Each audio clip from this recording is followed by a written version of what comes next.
I'd like to call the December 8th meeting of the City of Post Falls Planning and Zoning Commission to order. If you'd please stand with me for the Pledge of Allegiance.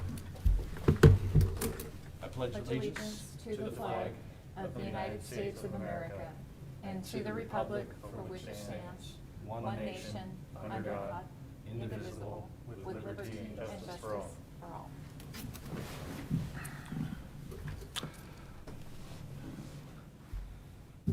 Can everyone hear me in the virtual world? Okay. Nods and thumbs up, that counts. Perfect. We will go ahead and do roll call. Davis.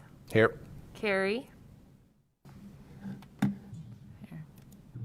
Unmute.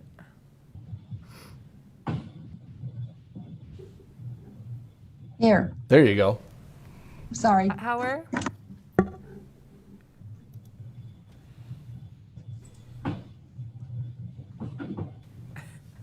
Ross, you're here, right? Okay. Kimball. Present. Stephenson. Here. Hampy. Here.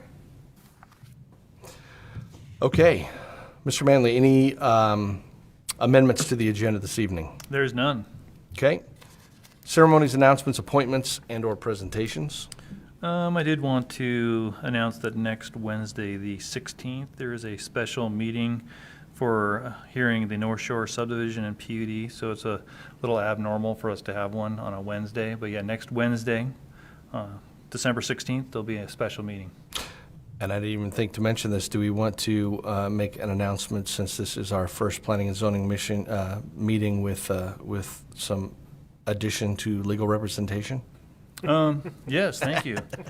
Yeah, so Field Harrington, this is he's new to the city, a great addition. So yeah, this is his first one to help out the Planning and Zoning Commission. Hopefully the first of many. Excellent. Well, welcome aboard. Great to Nice have to meet you. everybody and meet everybody Hey. digitally. All right. Commissioners, any declaration of conflict this evening? No. None. None? Okay. Seeing none, we will move on to consent calendar. Mr. Manley. Yeah, there's only one item. It's the item A, the meeting minutes from November 10th, 2020. I would move to approve the November 10th, 2020 consent calendar as presented. I second. Got a motion and a second. Call for a vote. Carey. Yes, Schlotthauer. I don't think we're I can't hear you. Can you nod? Yeah, okay. Kimball. Yes. Stephenson. Stephenson. Hear me? No. Okay. Hampy. Yes. Davis. Yes. Citizen issues. This section is reserved for citizens wishing to address the commission on issues that are not on the agenda. If you wish to speak on behalf of an upcoming, we ask that you hold that until that particular hearing. And I'm guessing at this time we do not have any citizen None. issues. Okay. Unfinished and old business. I believe we have none, correct? That is correct. Okay, that will take us to our public hearing. Before we begin with that, I know if we're having some issues with hearing, do they have the ability in the virtual world to be able to type in questions and comments? We usually disable that Okay, for this particular thing, so no, I don't believe so. okay. I just want to make sure that everybody, if there's questions, they have the ability to get those to us. We will get creative and work through it. But without further ado, we will go ahead and open the one public hearing for the evening. Mr. Manley to present.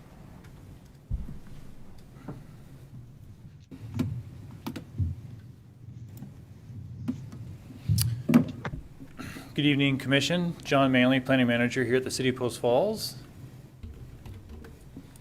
Trying to get the clicker to work here. If not, I'll just use, let's see here.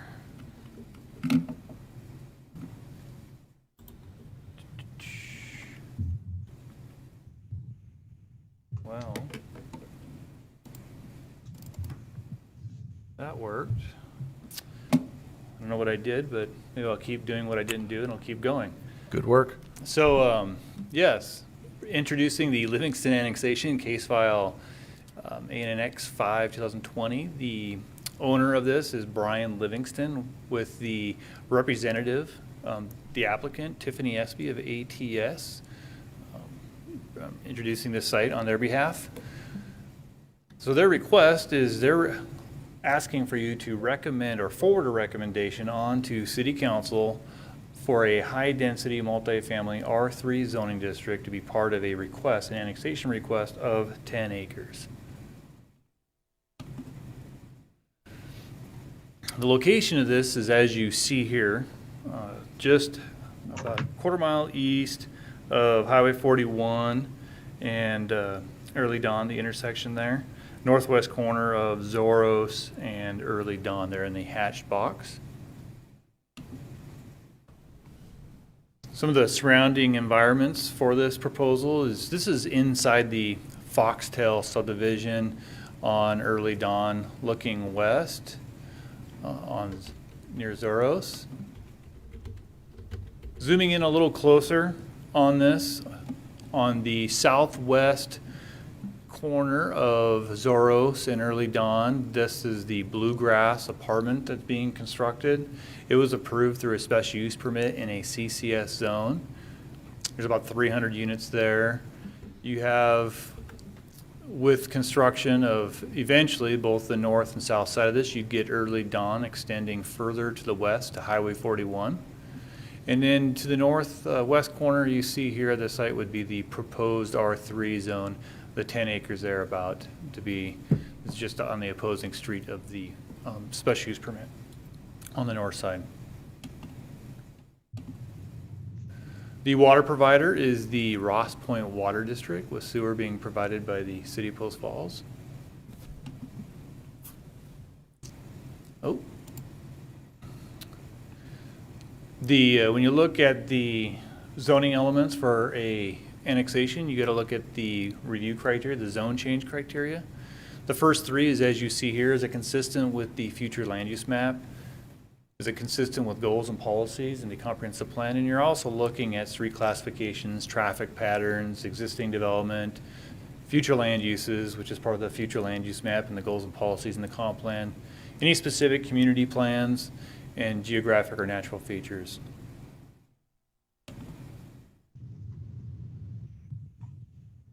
Here you see the surrounding zoning for this site, the hatched, what you see here in the hatched box area. Surrounding it to the northwest and south of it, it's all zoned commercial. The intent is Highway 41 is a commercial corridor. And then you see in the yellow, that is the Foxtail development, which most of that's platted at this point is all single family development with the R1 zone in a PUD. The future land use map is here. The pink denotation, which this is also in the pink area with the hatched, that is the business commercial district in the comp plan. What you see directly to the east, the lighter yellow, that's a low density residential. And what you see in the oranger color, that's the medium density residential. So being the fact that it was a commercial corridor, the thought was you'd have a mixing of uses that could be allowed in that business commercial. And so what you see here is these implementing zones that qualify for a request for development or annexations. You see here in the highlight in bold, that's the R3, and that's what the applicant has chose to request, being consistent with that business commercial area. Further descriptors within that business commercial is they're promoting a mixture of moderate to higher density developments within walking distance to city centers, neighborhood centers, and corridor commercial. So I already mentioned Highway 41 being a corridor commercial area. So it would be consistent with that aspect of it. Also, this category supports a mixture of housing at about a moderate density, and it even specifically says at least 8 units per net. So a lot of times you get that with that R2 and R3 zoning districts, you get at least that 8 dwelling units per acre. And a lot of that is to support businesses and commercial activity within that corridor. It also states that multifamily may be integrated in that corridor as well. So going back to the zone change criteria, in the staff report, you would see that there'd be findings that it's consistent with the future land use map. It would be consistent with goals and policies in the comp plan. There's a little more detail in the staff report on how that's attained. Street classification, traffic patterns. There is denoted in the staff report that the nearby collector roadways are compatible with the proposal and to take you to your higher classified roadways like Highway 41. It would be compatible with existing development and future land uses as well, as cited in the staff report. There are no known geographical or natural features, and the proposal is inconsistent with the Highway 41 corridor plan either.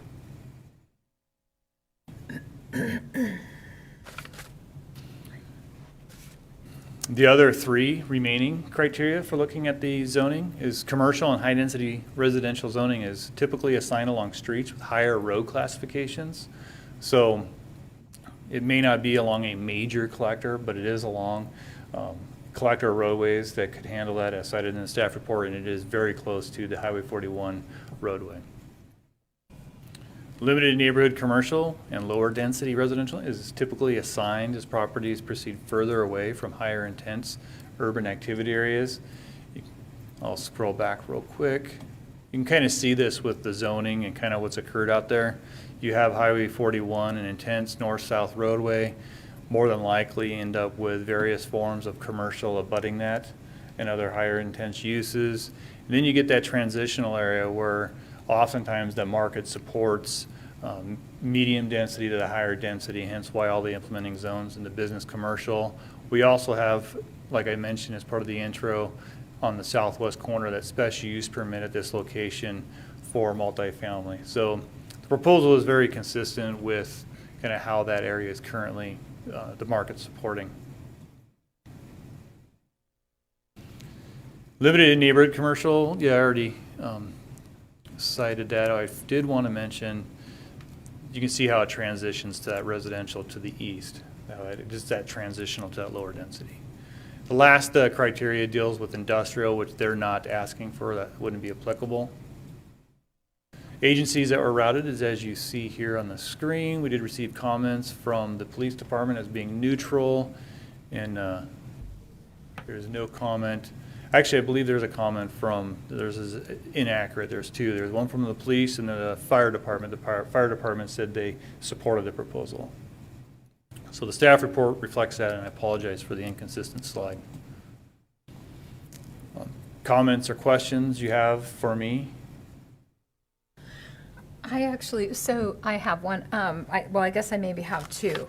So if we're looking at they're requesting an R3 high density, so would that mean up to 21 units per acre?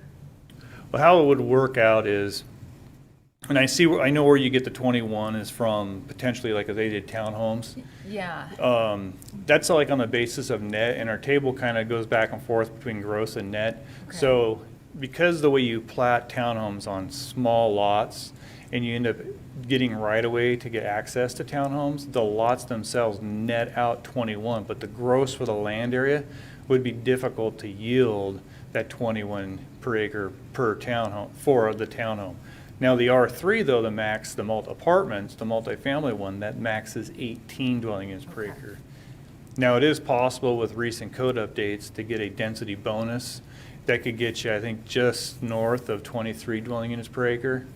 But you got to provide at least a minimum. So the code requires at least 2 open space elements, amenities. And then for each amenity above that, you can get a 10% increase from 18 with no more than 3 amenities. So if you provide 5 amenities, that's how you would increase the density on the site. So Okay. Just north of 230. So, yeah, so potentially you could end up about 230 housing units on that if someone maxed out their density and provided the most amount of amenities. So right there, and then across, and then you're talking right across the street, right there. Yeah.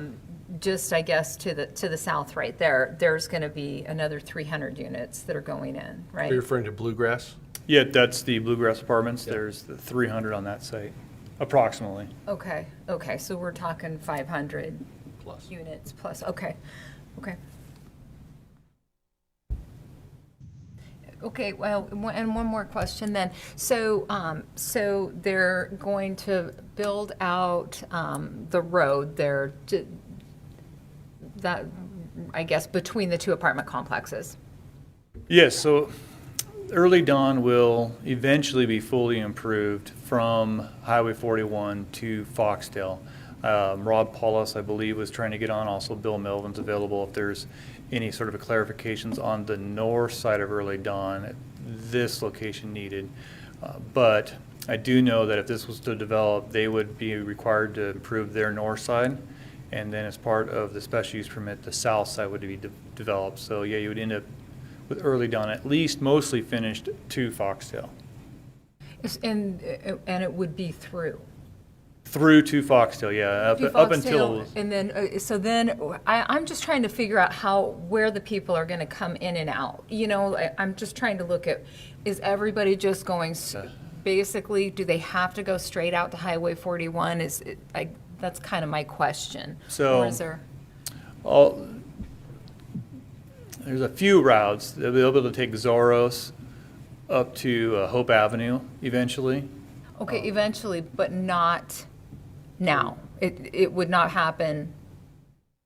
It isn't certain that when they complete Early Dawn there, that Zorro would go all the way, or they could. Zoros is improved to about this location. So where you see the plats, that is where the road's been improved. Okay. And then south of Early Dawn here, they could go down to 16th and then further down to 12th.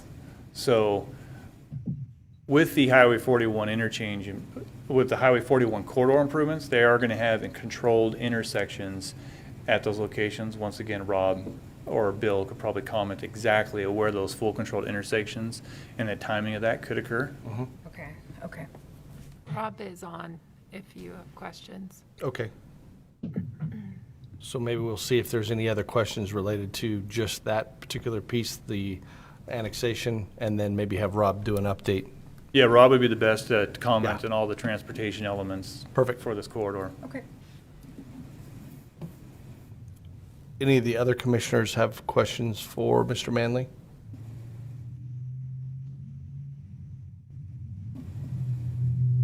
Somebody raising their hand. Nobody's raising their hand? Okay. All right. Okay, I'll try to switch to the.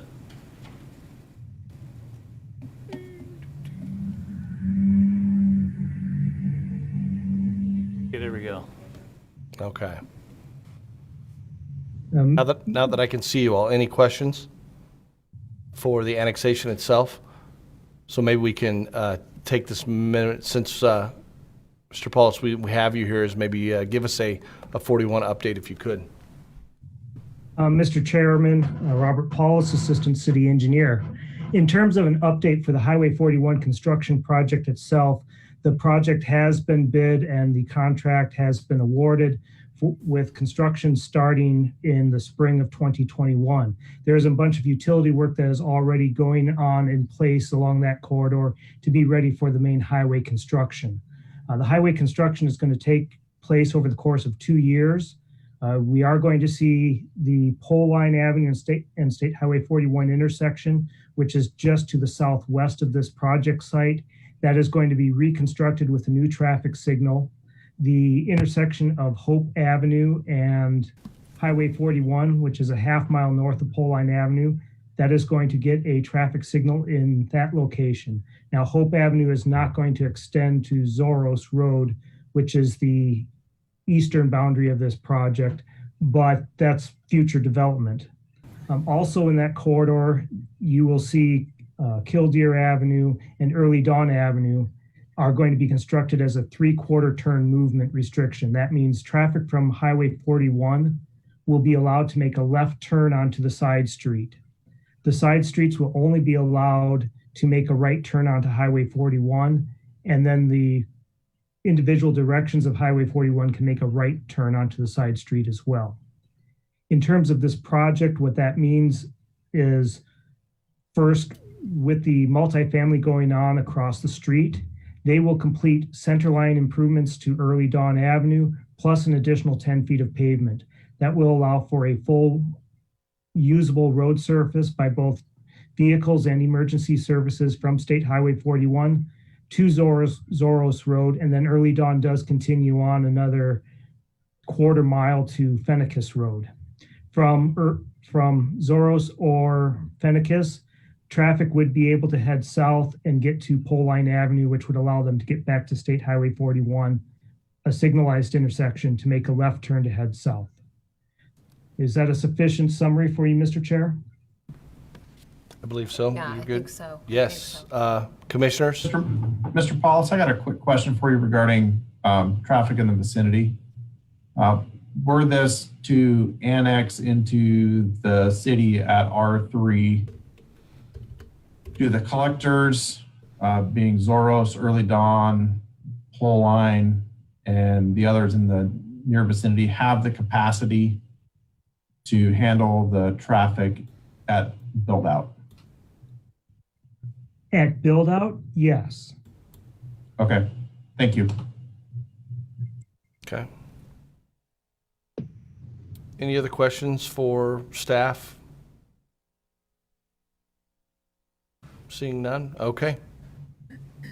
Mr. Manley, thank you. Mr. Paulus, thank you. I will turn over to applicant. Can you hear me? Yes. Perfect.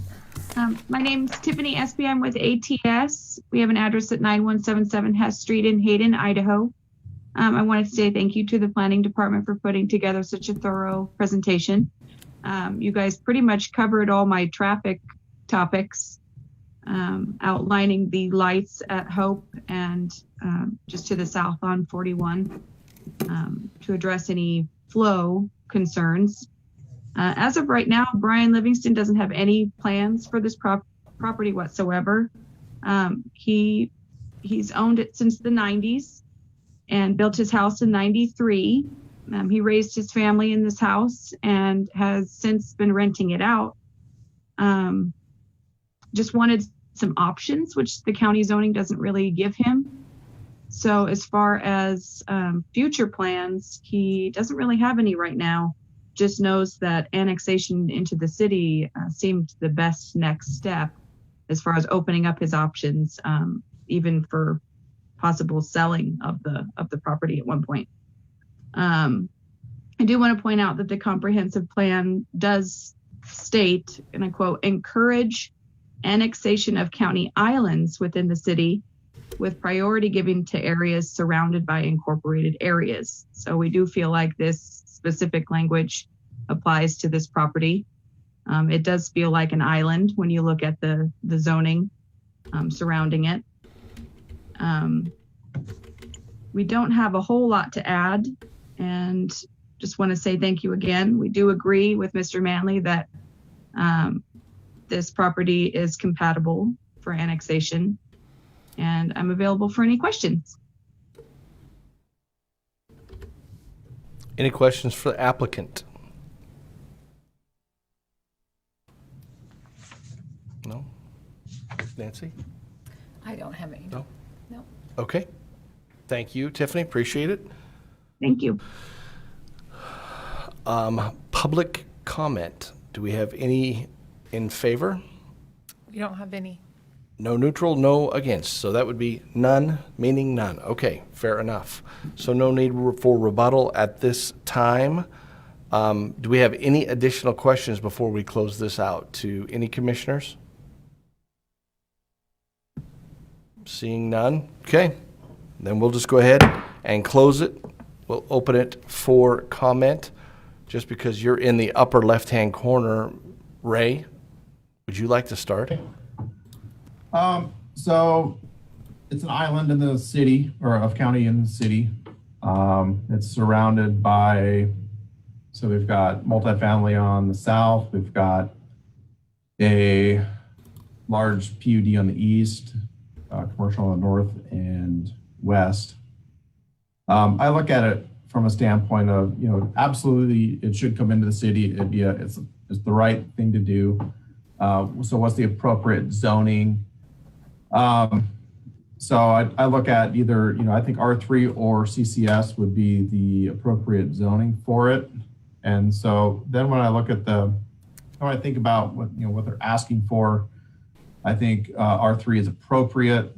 And I think it's important to remember that so we've got multifamily options. Okay, that produces traffic.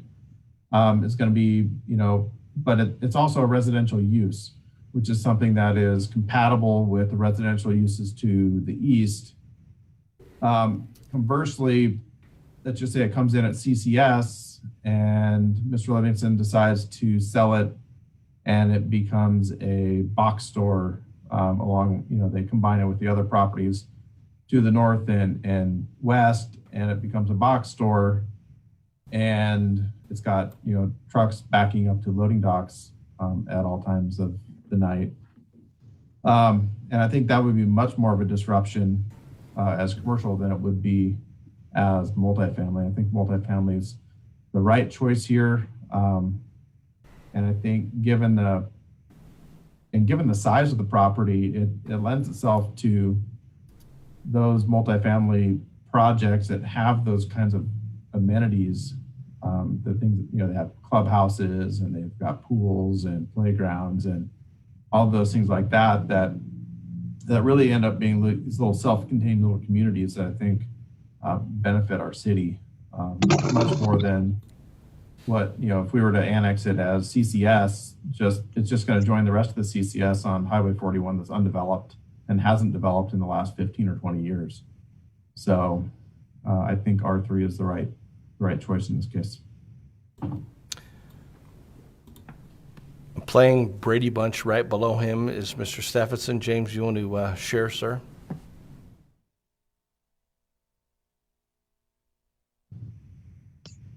Can you guys hear me? Yeah.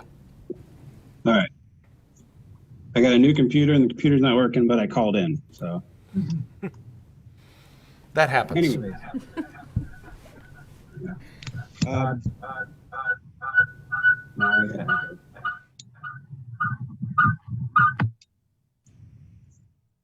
All right, can you hear me now? Yeah. There we go. Okay.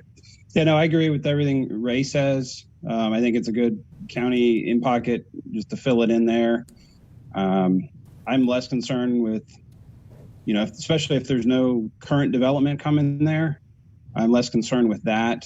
I think 41 is going to build up, and that's just a good area to start filling in. And over time, something's going to go there, whether it's this project or something else. I think it's a good decision. Okay. Ross, anything to add or share?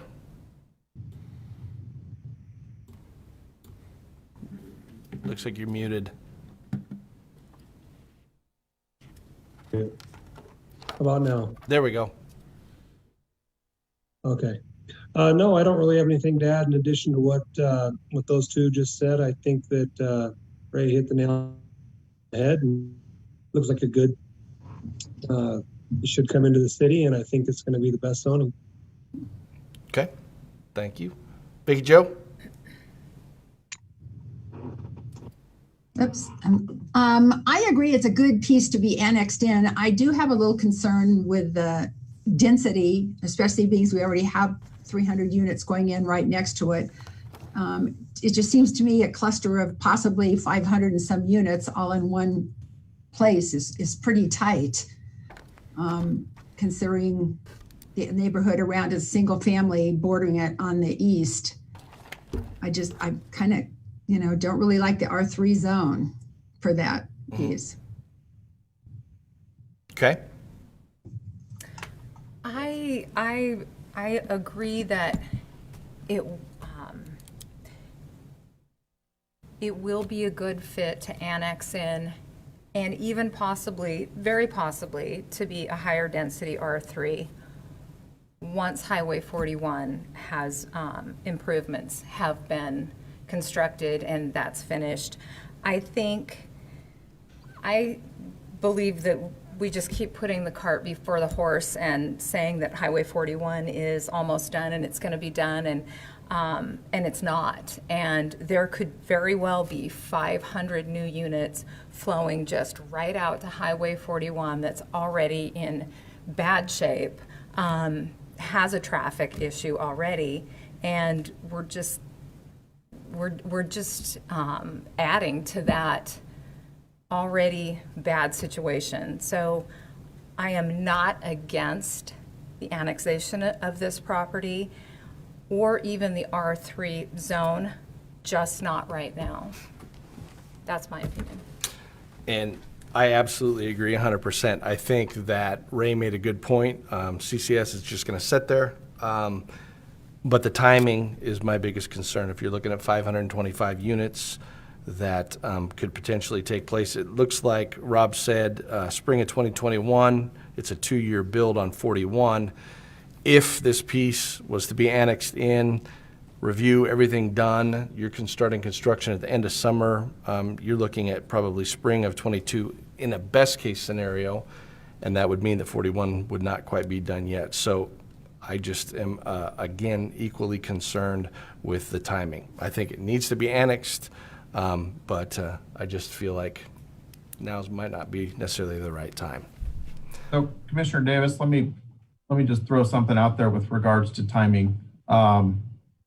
So if you take into account the current environment, what it takes to get a set of plans approved, let's just say that this annexation were to move forward with R3, probably the soonest they're actually going to have ordinances. The ordinance would be adopted by council would be maybe May, right? April or May. And the soonest you could get a set of plans approved for a multifamily project, let's say you were to start at that point, would be maybe December of 2021. And a project of 500 units is easily a 2-year build. It takes a lot of time to put that many units up. So I certainly understand. I think everyone has a valid point with regard to timing and traffic. And I definitely think that this would, even at the fastest pace possible, it would dovetail into the 41 project. And I think all the improvements on Highway 41 would be done prior to traffic hitting the road from any sort of development on this. And that's probably an important thing. I'd hate for them to say, well, it's all good, but not now. Mm-hmm. It's good in 2 years, but the reality is there wouldn't be any traffic hitting the road from a project for 2 or 3 years from now. So that's really all my thoughts. I mean, it's just from a practical standpoint, from someone who gets projects. I design projects for a living like right. that. So that's just it's a stark reality. It takes a long time to get not only things to get approved, but also to get them built. No, that's good input. I appreciate that. Any other comment, commissioners? Yeah, I have one. Maybe I missed this, but there's no specific plans for this. We're just talking about what could be put there. Is that correct? That is correct. Okay. So that's kind of where I left my comments, to follow on Ray. Mm-hmm. I think with no specific plans, it's going to be a year or two and before anything really starts getting in there, and then you got to build it out until, I totally understand the traffic concern from everybody. Right. But I do think hopefully 41 will be built out by the time this really gets built up and built out. That's where I came from with my comments. Yep. Duly noted, absolutely. I think we've been hoping Highway 41 would be completed for quite a while. I remember it was supposed to be started in 2019, I think, at one point, when I first went to a meeting regarding that. And, we're sitting at 21 before it's going to be started. 23 at best case scenario before it's done. And from what I've seen, it doesn't take 3 years to get apartments up around here. Just from what I've noticed, it usually doesn't take an apartment several years to go up. So as much as I completely, understand that this is what Mr. Kimball does, and I respect that, I just think that the Highway 41 project has definitely taken longer than anybody hoped it would. It's going to be awesome when it's done, but it's going to get worse before it gets better, because that is the way construction works. So we think it's congested now. Next year, it's probably going to be extremely congested, very long waits. It's going to be more of a mess until it gets better. So that's my 2 cents. Anything else to add? It is my understanding that we've had our Popeyes traffic rush. There is no plan for Chick-fil-A on 41, so we're not going to have hours. Dang. Do not know of any Chick-fil-A at this point. Okay. All right. All right. At this point, I guess we are looking, if there's no other comment, we would entertain a motion. I would move to approve or recommend approval for the Livingston annexation file ANNX 0005-2020. Moving it on to City Council with a recommended zoning of R3. I'll second that. Okay, we've got a motion and a second. Call for a vote. Schlotthauer, Yes. Kimball, Yes. Stephenson, Yes. Hampe, No. Davis, No. Carey. No. So in this case, we forward it on to City Council, if I'm not mistaken, with a split vote, correct? Yeah, without having a split vote, I would just forward it on to City Council with the 3-3 split. Okay. So we'll forward it on to council and go from there. Moving along to new business. Any new business this evening, Mr. Manley? There's none. Okay. Administrative or staff reports? None either. Commissioner comments? Anything for the good of the order? Seeing none, then I would look for a motion to adjourn. I move to adjourn. So moved. Right.